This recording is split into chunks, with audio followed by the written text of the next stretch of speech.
Thank you all so much. Please be seated. Forgot you all take orders really well. I am beyond thrilled to be here with all of you today at Naval Station Mayport, and I want to start by thanking Paul for that very kind and very, for me, moving introduction. And I also want to thank Vice Admiral Van Buskirk for his remarks as well today and for his strong leadership in America's Navy.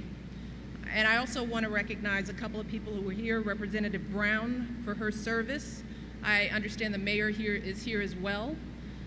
But I also want to thank Rear Admiral Sinclair Harris and his wife, Cora, Captain Douglas Cochran and his wife, Ann, as well as Command Master Chief Robert White and his wife, Leslie. Thank you for hosting us here today.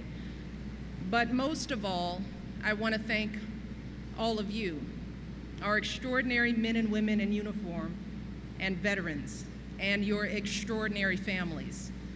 I know that we're being broadcast live into every U.S. military base here in America and around the world. And we've got folks tuning in from as close by as Tampa and Pensacola and as far away as Kabul and Seoul. And on behalf of myself and my husband, I want to start off by saying that we are so proud of your service and so grateful for your sacrifice. You all, and I say this time and time again, and I mean it every time I say it, you all are the very best of America. You all have given so much to this country. And I'm here today because I want to talk with you about what this country is doing to give back to all of you. As you all may know, last August, I think you saw a video, my husband issued a challenge to American businesses. He challenged them to hire or train 100,000 veterans and military spouses by the end of 2013. And since Jill Biden and I launched Joining Forces, he asked the two of us to take the lead on working with companies to fulfill this challenge. And I have to admit, when you get an order from the president, it's a little daunting, even if he is your husband. So I was a little nervous, and I thought this challenge was pretty ambitious. And when we first started out, we only had 2 companies as our partners. And I wondered to myself how we were going to get from there to 100,000 new jobs in 2 years. But fortunately, I didn't have much time to sit around and worry, because before long, companies across this country started stepping up.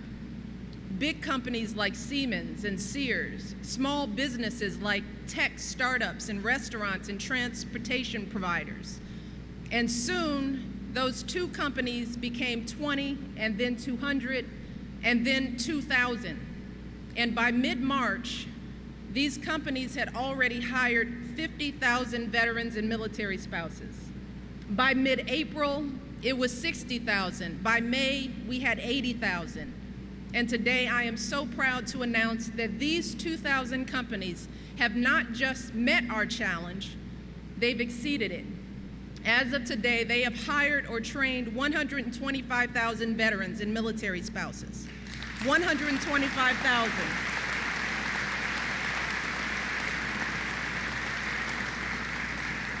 And they've done it more than a year ahead of schedule. That's pretty impressive.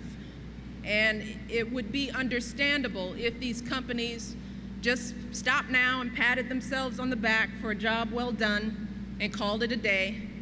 But instead, these companies are doing just the opposite. They are doubling down on their commitment to all of you. And today, they're pledging to hire or train another 250,000 of our nation's heroes. 250,000, 250,000, including at least 50,000 military spouses. So,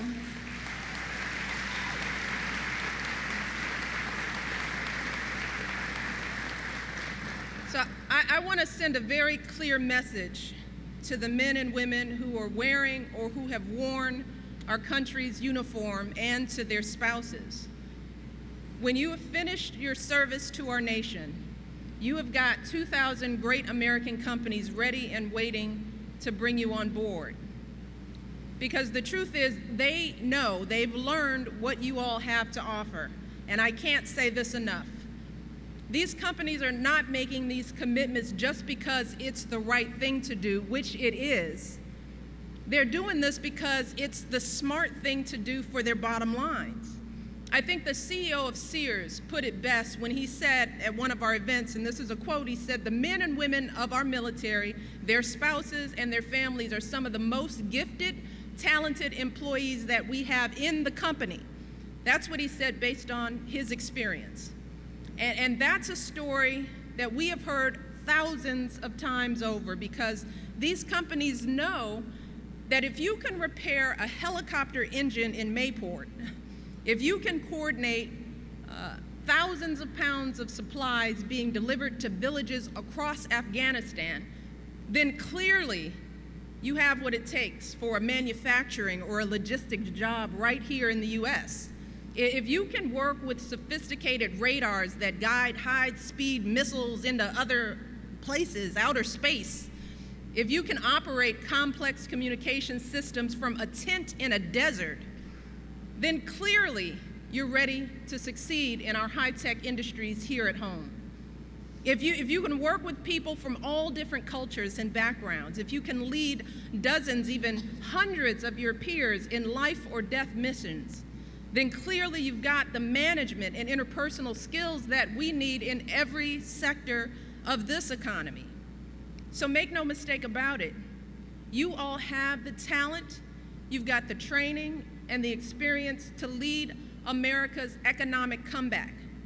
And America's businesses understand that. And that's why they stepped up so readily to answer this call.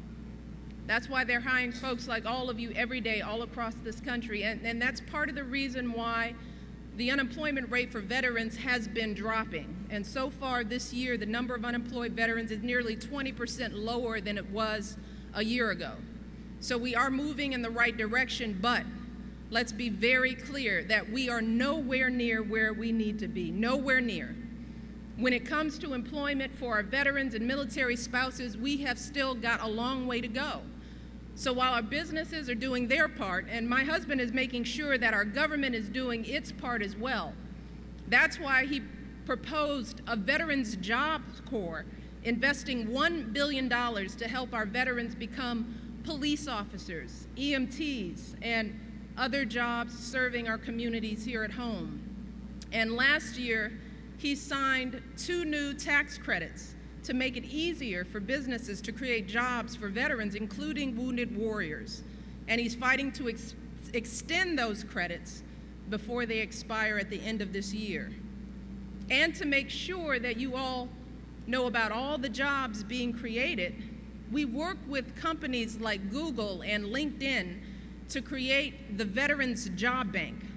Now, this is a website where companies who want to hire veterans can post their jobs. And you all can find it, anyone listening, you can go right to nrd.gov. There are now more than 1 million jobs posted on that site, 1 million jobs today, right now, along with the Skills Translator, which is a special software that takes your military specialty, your NEC, and it shows you what jobs would be a good fit for you in the civilian world. So that website is out there and it's available for everyone who's watching. And finally, we're making it easier for our military spouses to actually get these jobs by challenging all 50 states to help them transfer their professional licenses when they move from state to state. Because if you're a nurse or a teacher or a real estate agent or a dental hygienist or have one of the many jobs that require a professional license, we know that you shouldn't have to face a new licensing effort, new fees, new paperwork, and red tape every time your family moves to a new state. That's ridiculous. And so far, 26 states have adopted measures to help military spouses transfer their licenses or more easily obtain new ones. And today, again, I want to renew our challenge to those remaining 24 states to find their own solutions to ensure that our military spouses can continue to provide for their families and practice the professions they love. Because more than anything else, truly, that is the story of joining forces. That's why we started this effort, because it's the story of folks all across this country stepping up and doing everything they can to serve all of you as well as you have served this country. Whether it's doctors and nurses improving treatment for PTSD and TBI, whether it's teachers reaching out to our military kids, whether it's TV shows like Sesame Street and organizations like NASCAR sharing the stories of military families, or people spending millions of hours serving veterans and military families in their communities. You know, since we launched Joining Forces, what I have to just let you know is that not a single person that we've approached or talked to has ever told us that they couldn't help. Not one, right? Instead, they ask us, what more can I do? And what else can I do?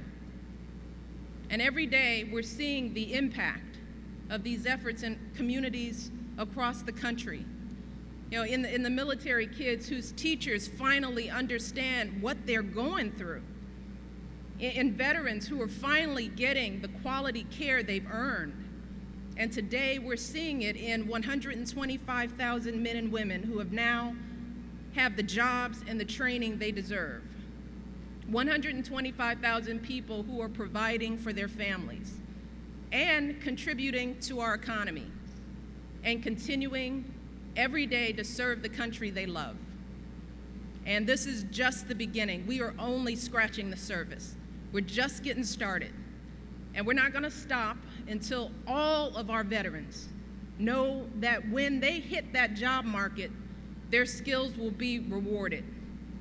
We won't stop until all of our military spouses know that the next time their family is transferred, they won't have to leave behind their professional loves.